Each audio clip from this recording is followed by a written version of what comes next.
오늘의 말씀 누가복음 9장 51절에서 62절입니다. 예수께서 승천하실 기약이 차감해 예루살렘을 향하여 올라가기로 굳게 결심하시고 사자들을 앞서 보내심에 그들이 가서 예수를 위하여 준비하려고 사마리아인의 한 마을에 들어갔더니 예수께서 예루살렘을 향하여 가시기 때문에 그들이 받아들이지 아니하는지라.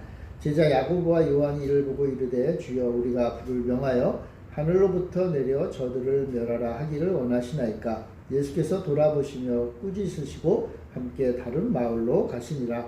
길 가실 때에 어떤 사람이 여짜오되 어디로 가시든지 나는 따르리이다. 예수께서 이르시되 여우도 굴이 있고 공중에 새도 집이 있으되 인자는 머리 둘 곳이 없도다 하시고 또 다른 사람에게 나를 따르라 하시니 그가 이르되 나로 먼저 가서 내 아버지를 장사하게 허락하옵소서. 이르시되 죽은 자들로 자기의 죽은 자들을 장사하게 하고 너는 가서 하나님의 나라를 전파하라 하시고 또 다른 사람이 이르되 주여 내가 주를 따르겠나이다마는 나로 먼저 내 가족을 작별하게 허락하소서. 예수께서 이르시되 손에 쟁기를 잡고 뒤를 돌아보는 자는 하나님의 나라에 합당하지 아니하니라 하시니라. 아멘. 하늘의 기쁨이 늘 함께 하시는 복된 인생 되기 바랍니다. 오늘 예수님께서 예루살렘으로 이제 가시게 되었습니다. 예수님의 마지막 이제 예루살렘을 향한 여행이 시작되는 것입니다. 예수님의 인생은 마지막 그 3년 동안 예루살렘과 인근 사마리아 유대 지역을 통틀어 돌아다니시면서 하나님 나라의 복음을 전하는 삶을 사셨어요. 그리고 이제 마지막으로 예루살렘, 어떻게 보면은 그 당시 이스라엘의 중심지잖아요. 예루살렘을 향한 마지막 여행을 하시게 됩니다. 근데 다 알다시피 예수님이 이제 마지막 예루살렘 여행을 하셔서 예루살렘에 가시면 며칠 후에 이제 십자가 달려 죽으시잖아요. 어떻게 보면 끔찍한 미래가 앞에 있는 거예요. 예수님이요, 그 사실을 어렴풋이나마 좀 느끼셨을 것 같아요. 왜냐하면 그 당시에 예수님의 대적자들이 예수님을 죽이려고 온갖 기회를 보고 계획을 세우고 있었거든요. 예수님을 죽이려고 했던 대제사장과 서기관들, 이들이 음모를 꾸밀 때에 아이러니하게도 그 모임 가운데 또 예수님을 좋아했던 사람들도 있었어요. 그러니까 아마도 예수님을 해치자 하는 계획을 꾸미는 그 계획의 현장에서 그걸 듣고 예수님과 예수님의 제자들에게 이 사실을 몰래 알리는 사람들도 있었을 거예요. 그 양쪽에 지금 팽팽한 긴장 속에 있는 거예요. 그리고 제자들이 예수님이 예루살렘으로 가자 하니까 제자들 가운데는 예수님 거기 뭐하러 갑니까? 그들이 우리를 죽이려고 합니다. 가면 안 됩니다. 라고 말렸던 제자들도 있었어요. 이런 상황이었어요. 그런데 이제 예수님께서는 가기로 결심을 하시죠. 그러면서 예수님께서는 이전에 선지자들이 했던 그 말씀을 이루려고 하시는 것 같아요. 예레미야 21장 10절에 보면요, 그 선지자가 말하기를 여호와의 말씀이니라 내가 나의 얼굴을 이 성읍으로 향함은 복을 내리기 위함이 아니요 화를 내리기 위함이라. 이 성읍이 바벨론 왕의 손에 넘김이 될 것이요 그는 그것을 불사르리라. 예수님께서 예루살렘 성읍의 운명을 이전에 있었던 예언자의 예언을 통해서 다시 한번 말씀하세요. 예루살렘 성벽이 사실은 이전에 이미 벌을 받아서 멸망을 했잖아요. 근데 다시 또 예루살렘 성을 지었거든요. 그런데 이제 예수님 때에 예수님이 예루살렘 성을 보시고 다시 한번 그 말씀을 생각하는 거예요. 예루살렘 성이 지금 하나님의 복이 아니라 하나님의 심판, 하나님의 화를 당하게 되었다라고 말씀하십니다. 예루살렘을 생각할 때 예수님의 마음은 어떻게 보면 굉장히 딱딱하게 굳어 있어요.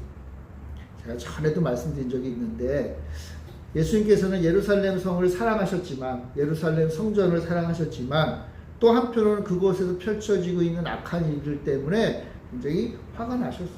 우리도 그렇잖아요. 여러분, 만약 여러분들이 교회를 사랑하고 우리 열매 맺는 교회를 사랑하는데 우리 열매 맺는 교회가 하나님 보시기에 악하고 사람들 보기에도 옳지 못한 모습으로 나아가고 있다면 그 교회를 볼 때 무슨 생각이 들겠어요? 만약 우리 예루살렘 우리 열매 맺는 교회와 관계가 없다면 그래 잠깐 욕하고 떠나거나 그냥 아무 관심도 없이 떠났겠죠. 그런데 이 교회를 사랑하면 사랑할수록 교회가 그 길을 올바른 길을 걷지 않으면 더 화가 나겠죠. 그죠? 더 화가 나고 더 분노하고 이것을 어떻게 할까 고민할 거예요. 예수님이 예루살렘 성을 바라보시면서 화가 나시는 이유도 예루살렘 성을 그만큼 사랑하시는 거예요. 예루살렘 성 안에 있는 예루살렘 성전, 하나님의 집이라고 하는 그곳을 너무나 사랑하십니다.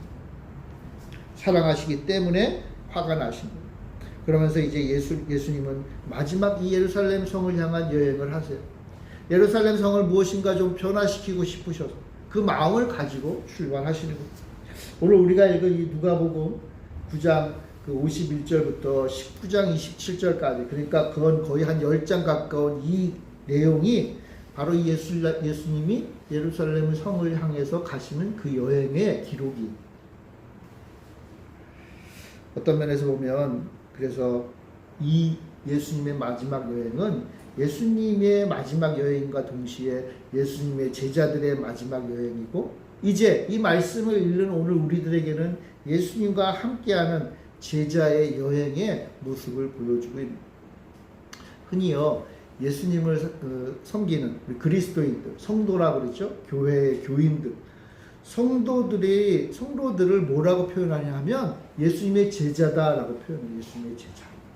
우리는 정말 예수님하고 함께 있었진 않지만 그러나 예수님을 따르는 제자들처럼 우리 역시 지금도 예수님을 따르는 예수님의 제자예요. 자, 그런데 예수님의 제자인데 예수님을 따라서 제자들이 함께 여행을 했잖아요. 그럼 우리도 역시 예수님과 함께 이 여행을 가는 거예요. 그래서 예수를 믿고 예수님을 따라 사는 우리 성도들의 삶을 또 다른 말로 뭐라고 하냐면 제자도다라고. 제자도. 이 도자는 뭐예요? 길도예요. 길도. 그러니까 제자들의 가는 길, 예수님과 함께 가는 그 여행을 말하는 거예요. 우리 예수 믿는 사람들은요 다 제자고, 그래서 예수님과 함께하는 인생의 길을 걸어요. 그리스도인들의 인생을 다른 말로 말하면 제자도다. 제자가 사는 길이다. 우리가 예수님을 이전부터 믿었거나 아니면 최근에 믿거나 그 시간이 길고 짧고를 떠나서 다 똑같아요. 예수님과 함께 사는 인생의 길을 걸어가고 있는 거예요. 제자도를 걸어가고 있어요. 자, 그런데 예수님을 따라 이 길을 걸어가요. 그러니까 예수님을 따라서 예수님과 함께 가는 길은요 그게 쉬운 길은 아닌 거예요. 예수님의 길은 어땠어요? 적들의 공격을 받으시고 심지어 나중에는 십자가에 달려 죽기까지 하셨잖아요. 그러니까 예수님이 따라가는 길은 편안한 길은 아니에요. 그러니까 이제 예수님의 제자들이 예수님과 함께 이 길을 걸어갈 때, 이 여행을 시작했을 때 쉽지 않은 거예요.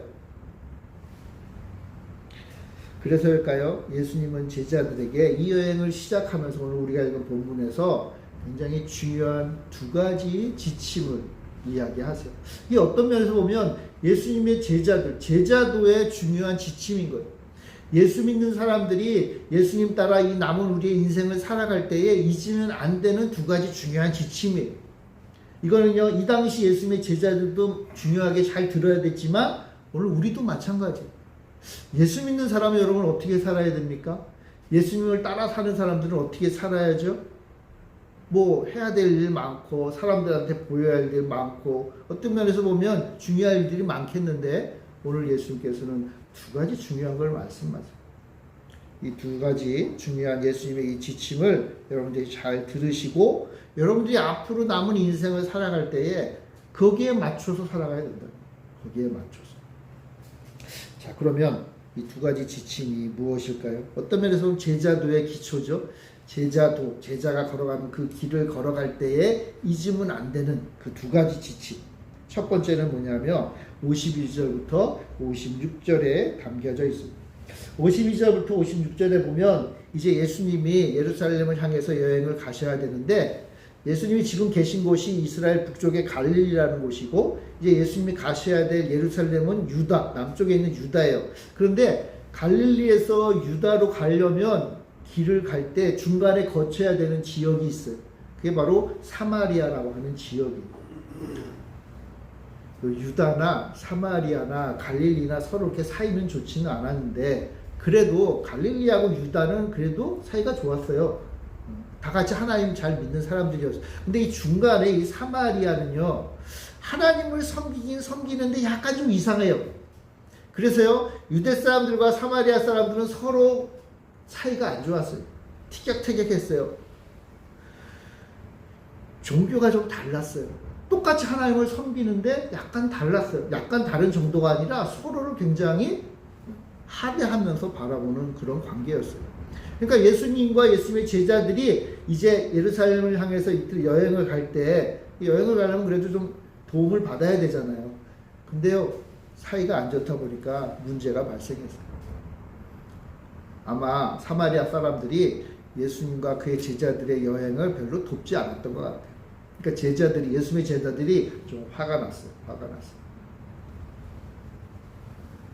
물론 예수님은 나중에 이 사마리아에도 제자들을 통해서 하나님의 말씀을 전하고 그리고 복음을 전하고 그들에게도 하나님 나라를 선포하셨지만 최소한 이 상황에서, 지금 이 상황에서는 굉장히 지금 껄끄러운 상황에 놓인 거예요. 심지어는요, 제자들이 화가 나가지고 저주를 내려요. 여러분 9장 54절 한번 볼까요? 우리 같이 한번 읽어봅시다. 9장 54절 시작.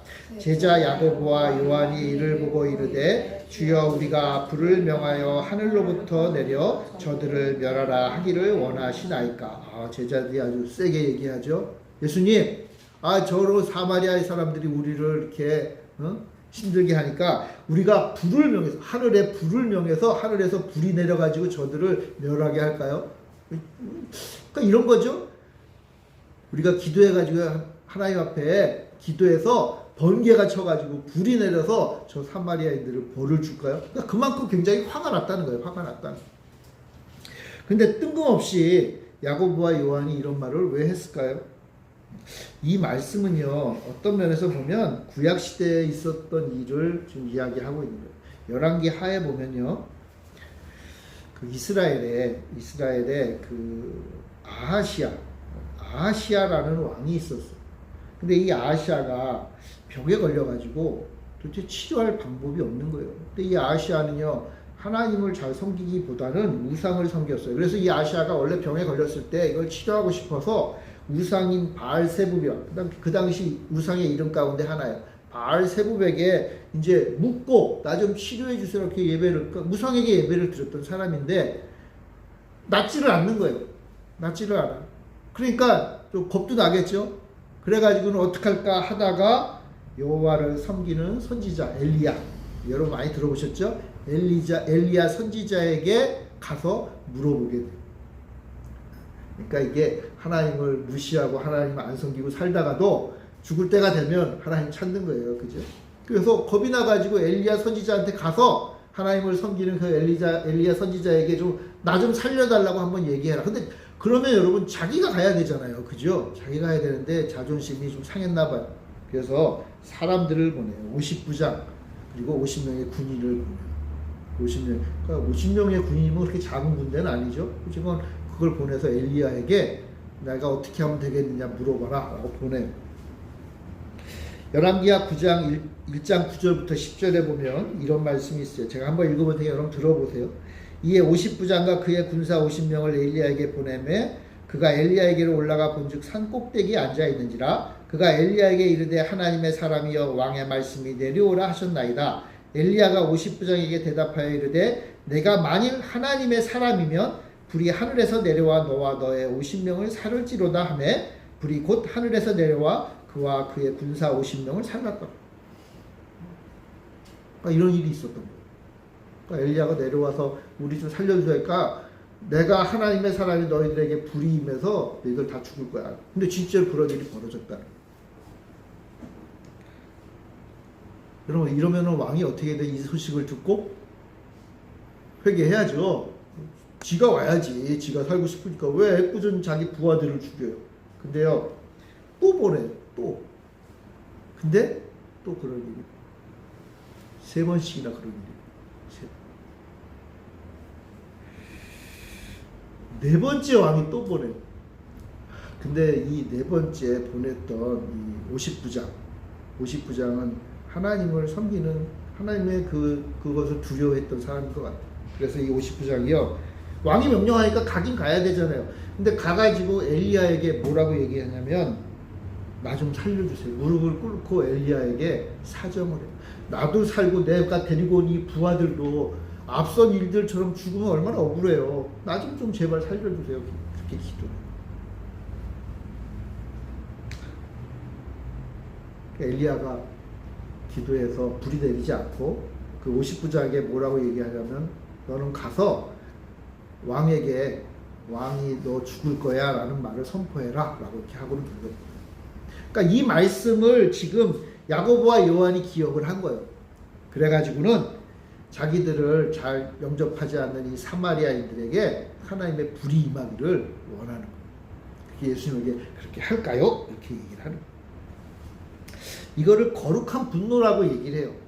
하나님의 거룩한 분노.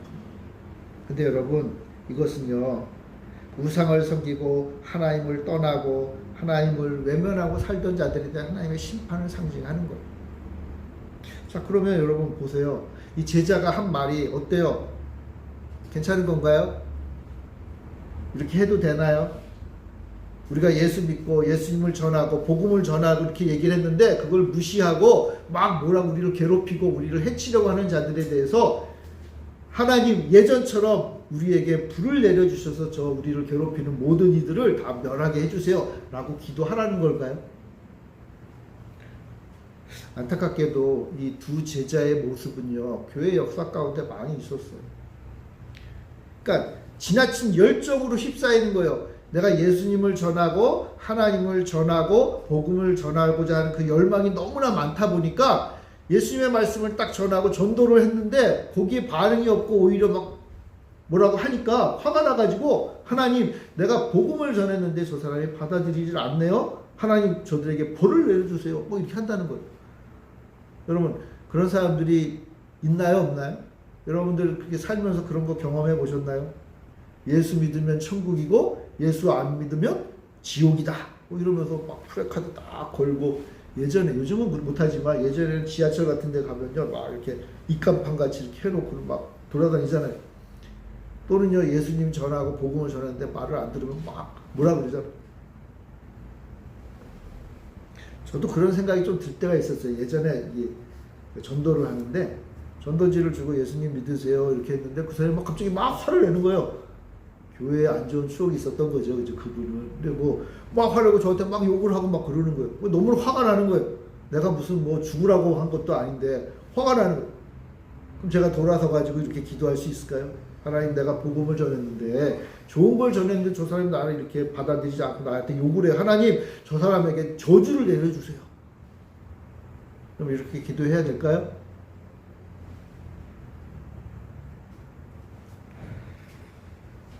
야고보와 요한은 성경을 잘 알고 있었지만 하나님의 마음과 우리 주님의 마음을 잘 몰랐던 거예요. 야고보와 요한이 이 말을 하자 55절에 예수께서 돌아보시며 꾸짖으시고요. 꾸짖었다. 우리 개역성경에 나와있죠. 여러분 성경책 보면 여기 보면은 각주로 또 어떤 고대 사본에는 이렇게 되어 있다라고 되어 있어요. 그 부분을 읽어보면요 이렇게 되어 있어요. 55절 끝에 이르시되 너희는 무슨 정신으로 말하는지 모르는구나. 인자는 사람의 생명을 멸망시키러 온 것이 아니요 구원하러 왔노라 하시고. 예수님이 제자가 이 말을 하니까 야, 난 도대체 너희들이 무슨 정신으로 그 말 하는지 모르겠다 하시는 거예요. 내가 온 것이 복음이 사람을 멸망시키며 온 것이 아니라 사람을 뭐 하려고? 구원시키려 온 것이다. 최소한 예수님은 꾸짖었다 그랬어요. 제자들의 이 말이 안 된다는 거예요.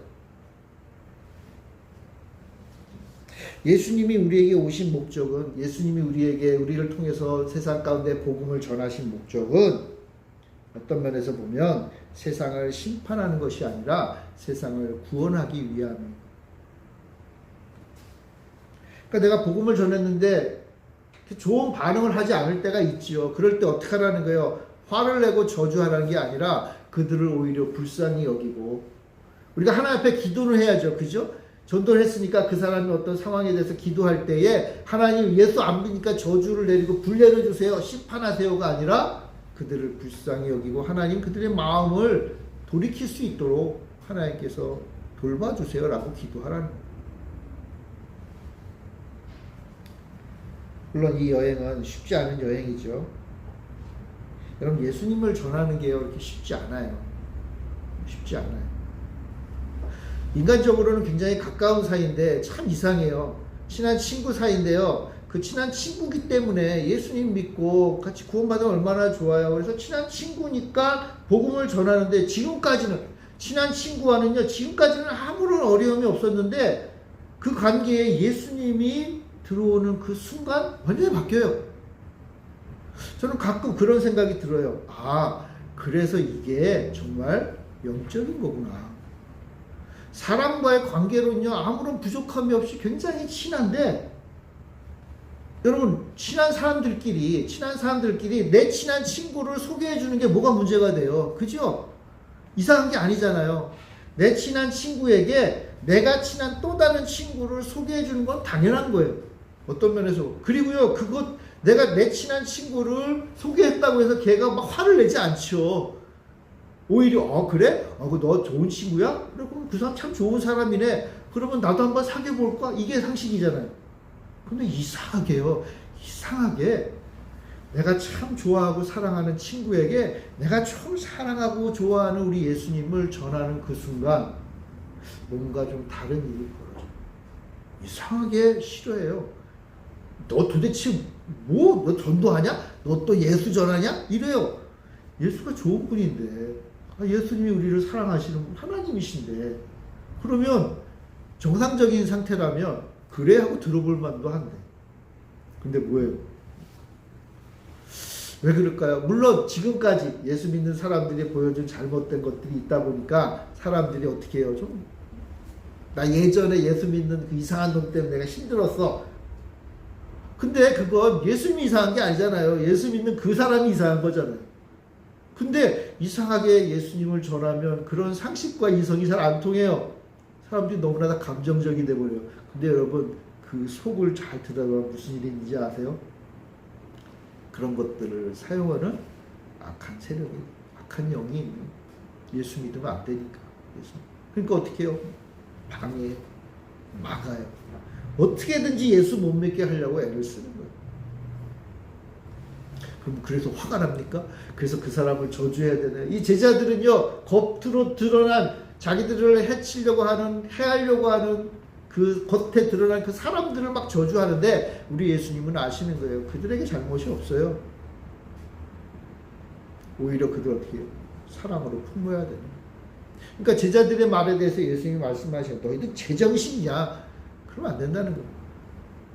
그럼 여러분 어떻게 해야 되죠? 우리가 복음을 전하고 내가 사랑하는 예수님을 전할 때 그런 좋지 못한 그런 반응들이 올 때 어떻게 해야 됩니까? 품어야 돼요. 품어야 돼요.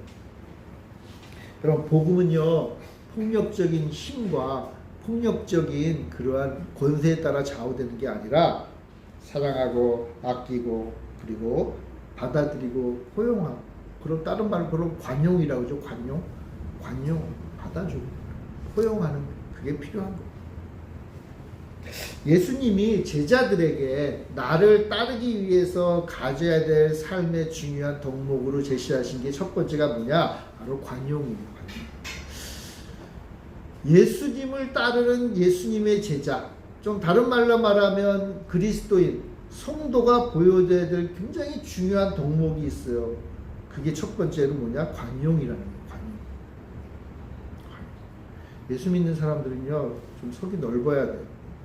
다 받아주는 거예요. 받아줘서 따라간다는 말이 아니에요. 그 사람들의 그 상황을 이해하는 거예요. 그 사람이 나를 좋아할 수도 있고 나를 싫어할 수도 있고 복음을 전할 때 받아들일 수도 있고 받아들이지 않을 때도 있지만, 그 모든 상황이 다 나와 그 사람과의 관계가 아니라 이것은 영적인 문제다. 그 사람이 나를 사랑하지만 예수님을 못 받아들이는 건요, 그 사람이 거부한다기보다 그의 영을 잡고 있는 사단의 힘이 있는 거예요. 그러니까 어떻게 해요? 기도하는 거예요. 받아들이고 기도하고 그를 괴롭히는 악한 영을 무찔러 달라고 하나님 앞에 기도하는 거예요. 근데 그러려면 우리가 겉으로 드러나는 태도는 뭐예요? 관용이죠. 예수님을 전했더니 막 싫어하고 막 뭐라 그래요? 그럼 어떻게 해요? 아이씨, 너 예수님, 이 좋은 예수님을 전했는데도 안 받으면 알았어, 너랑 나랑 끝이야. 이게 아니라는 거죠. 뭐예요? 오히려 더 사랑하고 기도하고 그를 더 품어주는. 예수님은요, 교회가 성도들이 세상을 향해서 관용을 베풀어라. 예수 믿는 사람은요, 그래서 좀 착해 보이는 거예요. 그냥 좀 어리숙하게 착하라는 의미가 아니라 착하게 그를 받아주는 거예요. 그렇다고 해서 그 사람에게 그냥 넘어와가지고 그 사람 따라간다는 의미가 아니에요. 나는 예수 믿고 나는 하나님 원하시는 그 하나님 기뻐하시는 삶을 사는데 그렇지 않은 사람들도 품어주는 거예요. 받아주는 거예요. 그렇게 살아갈 때 하나님이 우리를 기뻐하시고 하나님이 사용하시는, 당신의 제자로 사용하는. 그래서요, 그 교회 성도님들 가운데 남을 잘 품지 못하고 오히려 더 그냥 뾰족뾰족한 분들이 있어요. 예수 믿는다고 하면서도 그냥 자기 욕심을 차리고, 예수 믿는다고 하면서도 내 거 뺏기는 거 싫어하고, 예수 믿는다고 하면서도 남에게 자존심 세우는 사람들이 있어요. 물론 예수 믿는 사람들은 고귀한 존재예요. 하나님이 기뻐하시는 사람이고, 내 자존심을 막 아무 데서나 그렇게 막 내려놓으라는 건 아니겠죠. 그러나 중요한 것은 뭐예요? 다른 사람들의 그런 태도에 받아들이는 마음이 필요합니다. 받아들이는. 왜요? 예수님이 그렇게 하라고 했으니까. 예수님이 그렇게 하라고 했으니까. 그리고 정말 중요한 건 뭐예요? 이것은 영적인 싸움이니까. 그러니까 여러분 주변에 여러분들이 예수 믿는 사람으로 복음을 전하고 사랑을 전하고 서로 베품을 사는데도 좀 옳지 않게 반응하는 분들이 있어요. 그럴 때 어떻게 하라는 거예요? 예수 믿으니까 예수님의 말씀 따라 좀 받아들이고. 한계가 있죠. 우리가 받아들일 수 있는 한계가. 그걸 넘어서면 뭐라고 한마디 해야죠. 그런데 웬만하면 받아들여라. 관용하라. 포용하라. 세상을 향해 관용을 베풀고 이웃을 향해 그들을 이해하고 용납하는. 그래서 예수님을 따라 사는 제자도다운, 제자의 삶을 사는 사람다운 여러분들이 되시길 바랍니다. 그럼 관용을 베푸세요. 자, 그리고 두 번째 또 있어요. 이 관용을 베푸는 건요, 다른 사람들을 향해서 가져야 될 태도예요. 자, 그런데 그 두 번째가 있어요. 이거는 예수님을 향해서 우리가 어떤 태도로 살 것인가에 대한 얘기. 어떤 사람이요, 예수님을 이제 가시는 이 여행을 따라가다가 예수님 앞에 나와가지고 약간의 자랑도 담겨서 예수님에게 이렇게 얘기해요. 예수님, 제가 예수님 어디를 가든지 제가 따를게요. 인생을 걸고 예수님 따르겠다고 이제 고백을 해요. 예수님이 칭찬을 해주시면 좋겠잖아요. 그죠? 예수님을 인생 걸고 따른다는데 예수님도 싫어하진 않으셨는데 예수님이 그 사람에게 뭐라고 말씀하냐면 58절에 보면 여우도 굴이 있고 공중의 새도 집이 있으되 인자는 머리 둘 곳이 없도다. 약간 수수께끼와 같은 말씀이죠. 나 예수님 따를게요. 다 버리고 예수님 따를게요 하니까 인자는 예수님이 자기 자신을 설명해서 하는 말이거든요. 그런데 이 세상에 머리 둘 곳이 없다.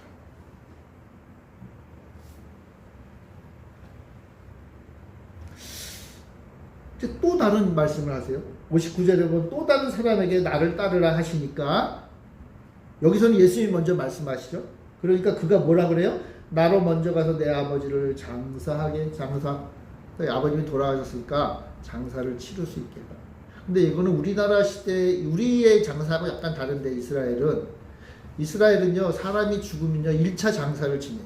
그러니까 뭐냐면 이제 시신을 염하고 그것을 이제 무덤으로 쓰는 그 동굴, 그죠? 돌로 된 동굴 속으로 무덤을 안치하고 동굴을 닫아놔요. 이게 이제 첫 번째 장사예요. 그리고 나서 두 번째 장사를 1년 후에 또 해요. 그건 뭐냐면 돌을 열고, 그러니까 1년이 지났으니까 그 시신이 이제 거의 뼈만 남았을 거 아니에요. 다 말라 비틀어지거나 이런 식으로 해서 그는 그 뼈를 다시 추스려서 그것을 이제 완전히 안장을 해요. 그게 이제 2차 장사예요. 그러니까 아마도 이 사람이 하는 말은요, 두 번째 장사였던 것으로 생각이 돼요. 그러니까 첫 번째 장사면 예수님을 따를 수도 없었겠죠. 왜냐하면 수십 일에 걸쳐서 장사를 진행해야 되니까. 자기가 해야 될 일을 해야 되니까. 이건 아마 2차 장사. 그러니까 2차 장사는 내가 다른 가족들에게 맡기고 내가 예수님을 따르게, 이제 다 그거 2차 장사 하고 예수님을 따르게 해달라고 부탁을 하신 것 같아요. 부탁을 한 것 같아요. 그러니까 예수님이 뭐라 그래요? 죽은 자들로 자기의 죽은 자들을 장사하게 하고 너는 가서 하나님 나라를 전파하라. 이것도 약간 좀 수수께끼 같은 말씀인데, 죽은 자들로 죽은 자를 장사하게 하라.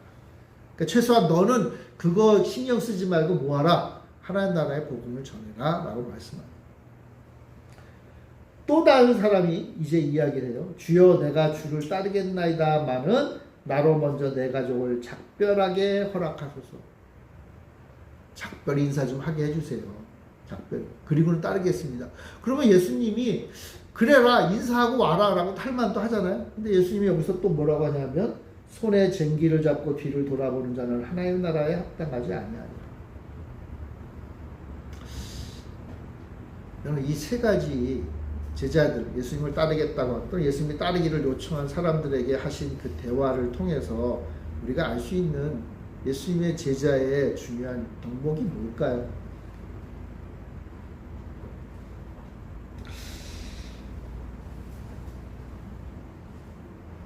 이것은요, 예수님을 따르는 데 있어서 정말 중요한 것은 뭐냐 하면 자신의 모든 것을 헌신하는 거예요.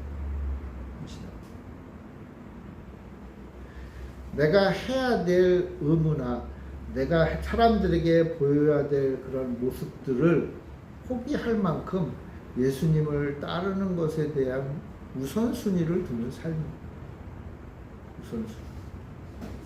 예수님께서 마지막 죽음의 여행을 떠나고 계시는데 예수님을 따르기 위해서는 자기 목숨을 걸 만큼 헌신하는 것이 필요하다라고 말씀하십니다. 물론 어떤 분들은 이 말씀이 그러면 이거는 우리하고 관계없는 거야. 이거는 이 당시 예수님을 따르는 제자들에게나 어떻게 내가 가지고 있는 걸 다 포기합니까? 여러분 예수님 믿는다고 해서 여러분들의 그 부모 형제들을 다 버리고 내가 하고 있는 모든 일들을 다 포기하고 아니면 내가 사람들 사이에서 해야 될 그런 의무나 이러한 일들 것들을 다 내려놓고 예수님만 따르고 복음을 전하는 일에 최선을 다해야 된다는 게 좀 비현실적으로 보일 수도 있죠.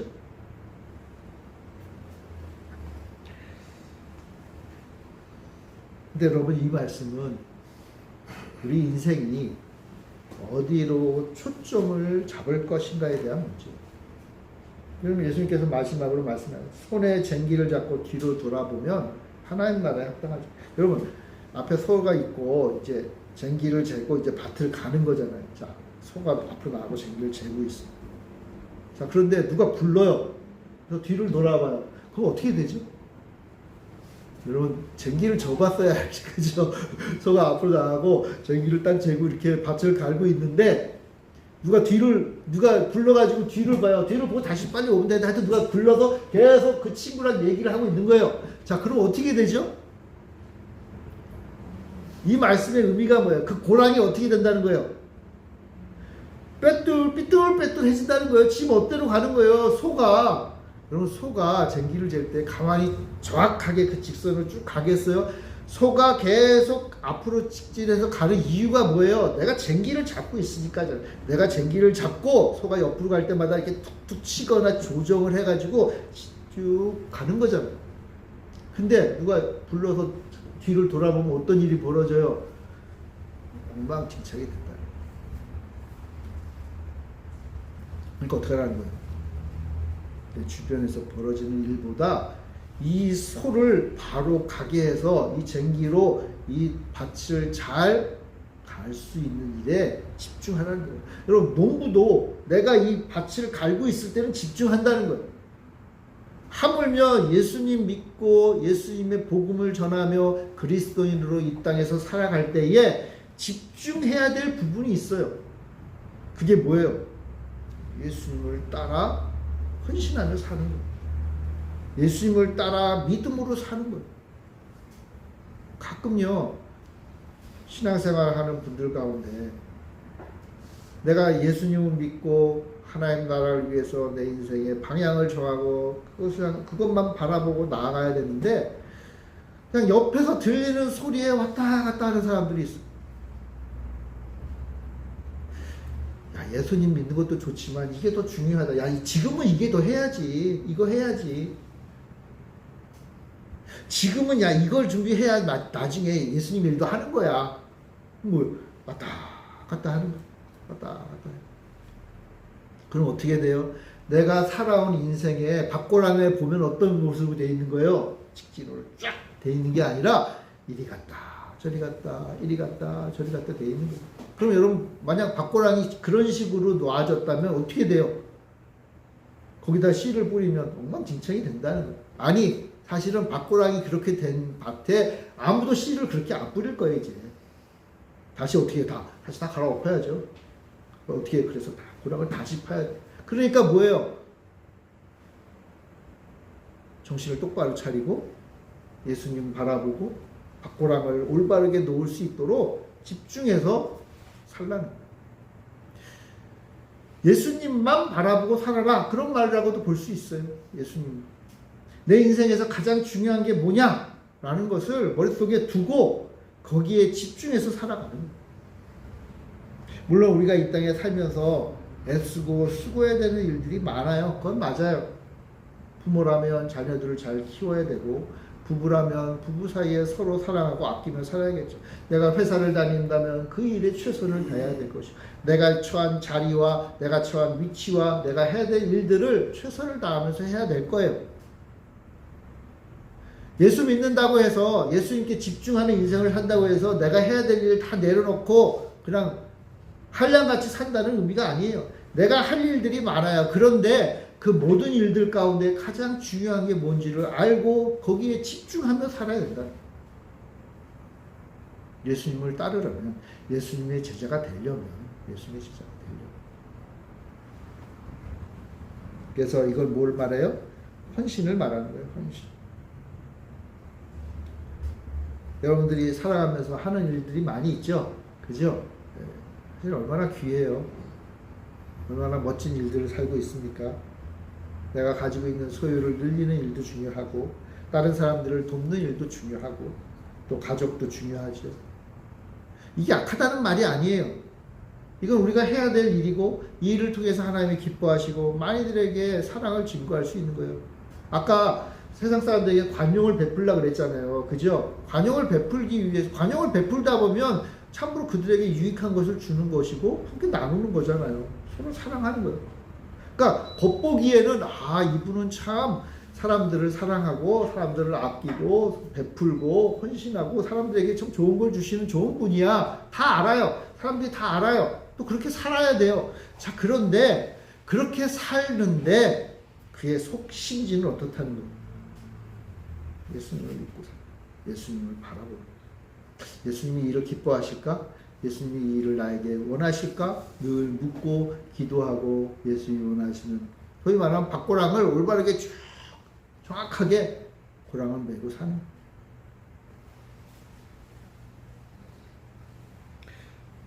그래서 예수님은 이 두 가지 지침을 우리 예수 믿는 사람들에게 주시는 거예요.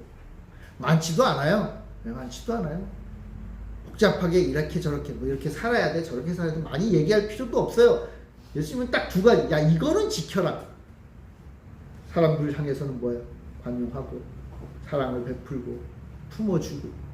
근데 어떤 면에서 보면 좀 편안하게 좀 약간 풀어진 것 같잖아요. 사람들 다 이해해주고 그래 알았어 다 해주고 다 해주고. 어떤 면에서는 좀 바보 같기도 하잖아요. 자기 이익도 추구하지도 않고 다 베푸는 사람이니까 좀 모자라. 악한 사람들은 그렇게 말할 수도 있어요. 그러나 그것은 하나님이 기뻐하시는 삶을 베풀고 품어주고 사랑하고 아끼고. 자, 그런데 그가 진정 하나님 앞에서 어떻게 사는 거예요? 정확하게 하나님만 바라보고 하나님의 원하시는 그 길을 그 밭 고랑을 일직선으로 쫙 해나가는 사람. 하나님만 바라보고 우리 예수님만 바라보고 사는 사람이다. 사랑하는 성도 여러분, 그렇기 때문에 관용을 베풀고 절대적으로 헌신하는 것, 이게 성도의 삶, 믿음의 삶, 제자의 삶입니다. 예수님이 예루살렘 성을 향해서 나아가실 때 예수님의 마음속에도 이게 있었어요. 그리고 이제 예수님은 당신을 따르는 제자들에게도 이렇게 살기를 요청하시는, 이 여행을 살아가는 것, 이 여행을 따라가는 것, 이게 우리 성도들이 살아야 될 삶의 모습입니다. 사랑하는 성도 여러분, 여러분들 우리의 이웃에, 우리 주변의 사람들을 향해서 좀 관용을 베풉시다. 왜냐하면 내 보기에 부족한 게 많기 때문에 그래요. 여러분 주변의 사람들을 보면 여러분들의 마음을 흡족하게 하는, 만족하게 하는 사람들이 많으신가요? 별로 없죠? 어떤 면에서. 여러분, 내 마음에 맞는 사람이 뭐 얼마나 되겠어요? 그러니까 내가 잘나고 못나고를 떠나서 내 마음과 다른 사람들이잖아요. 다 사람마다 다 다르니까. 사람마다 다 다르니까 내 마음에 흡족하게 100% 맞는 사람은 사실상 없어요. 내 아내를 봐도 부족하고, 내 남편을 봐도 부족하고, 내 자식을 봐도 부족하고, 내 부모를 봐도 부족하고, 내 친구들, 내 이웃들, 심지어는 교회 안에서도 목사님을 봐도 부족하고, 집사님을 봐도 부족하고, 성도들 사이에서 서로 다 부족한 것밖에 없어요. 여러분 주변에 있는 사람들 보면 나보다 다 위대합니까? 그렇지 않잖아요. 다 부족하다. 저 사람은 왜 저러지? 저 문제, 저러면 안 되는데? 그런 생각이잖아요. 근데 그럴 때 어떻게 하라는 거예요? 받아주라는 거예요. 다 이유가 있겠지 뭐. 저 사람이 저러는 게 이유가 있겠지. 이게 사실 이유가 있어요. 그걸 못해 하라는 거예요. 용납해줘라. 받아줘라. 그것 때문에 너무 화내지 말아라. 관용하고 품는 예수님의 제자들이 다 되시길 바랍니다. 또 한 가지, 그렇게 살면서 결코 내 마음속에 예수님을 향한 그 절대적 헌신은 또한 흔들려서는 안 돼요. 좀 표현은 그렇지만 죽이 되든 밥이 되든 예수님 따라 하는 거예요. 내 인생의 길이 어떤 길로 가다 할지라도, 내가 어떤 여행을 가게 될지라도 예수님과 함께 예수님만 바라보고 사는 인생은 흔들리지 않는 거예요. 가끔 어떤 분들은 이런 얘기를 해요. 예수 믿는데 왜 이렇게 더 힘들지요? 예수 믿는데 왜 내 인생은 다 이렇게 굴곡지고, 내 예수 믿는데 왜 이 모양 이 꼴이죠? 아까 얘기했잖아요. 예수님을 나의 주로 섬기고 살아가는 그 인생이 중요한 거예요. 살다 보면 어려운 일을 겪을 수도 있어요. 그럼 그렇다고 해서 예수님을 떠나요? 그렇게 살지 말라는 거예요. 그렇게 살지 말아라. 살다 보면 잘 될 때도 있죠. 사람들은 웃긴 게요. 잘 돼도 예수님 떠나는 사람들이 많아요. 왜요? 내가 잘난 것처럼 생각해요. 예수 없이도 나 이렇게 했어. 그러면서요, 거길 쫓아가요. 그럴 때도 어떻게 하라는 거예요? 예수 믿고 예수님만 바라보고 살아. 그러니까 잘 되든 못 되든 예수님만 바라보고 살아라. 이게 뭐예요? 절대적인 헌신인 거예요. 그렇게 살아라. 그렇게 살아.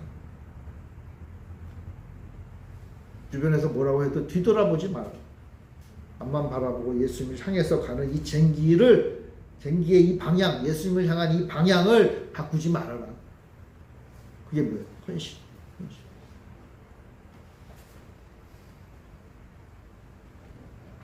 우리의 인생을 돌아볼 때 내가 좀 사람들을 품어주지 못한 게 많았다. 그런 아쉬움이 있어요. 또 한편으로 제 인생을 돌아볼 때도 느끼지만 내가 하나님 앞에 좀 더 헌신하고 하나님만 바라보며 살았을 때 쓸데없는 거에 너가 너무 좀 신경 쓰고 살았구나. 그런 아쉬움이 있어요. 그래 이제부터는 어떻게 해야 돼? 이제부터는 알았으니까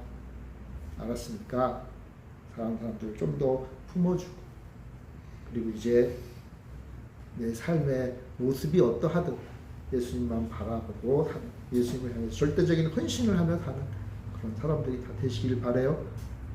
예수님의 제자라면 관용하고 또한 헌신하고, 그것이 예수님이 죽음을 향해 가시는 그 여행길에 제자들에게 요청하셨던 두 가지 중요한 것입니다. 잊지 말고 여러분들의 평생에 이 지침을 마음에 새기고 사는 분들이 되시길 바랍니다. 관용하고 헌신하는 믿음의 사람들 되시길 바랍니다. 우리 기도하겠습니다. 사랑의 주님, 우리 이웃을 향해서 화를 내고 저주하는 삶이 아니라 품어주고 관용하며 용서하는 삶이 되게 하여 주시옵소서. 또한 우리의 삶이 온전히 예수 그리스도만을 바라보고 예수님 앞에 온전히 헌신하는 삶이 되게 하여 주시옵소서. 그래 우리의 인생길이 더 이상 구부러지고 더 이상 왜곡되지 않게 하시고 온전히 주님만을 바라보며 주님께로만 일직선으로 나아갈 수 있는 참된 헌신의 삶이 되게 하여 주시옵소서. 이러한 삶을 살아서 예수님의 참된 제자요 예수님이 기뻐하시는 제자로 살아가는 우리의 모든 성도들 다 되게 하여 주옵소서. 감사드리며 예수님의 이름으로 기도합니다. 아멘.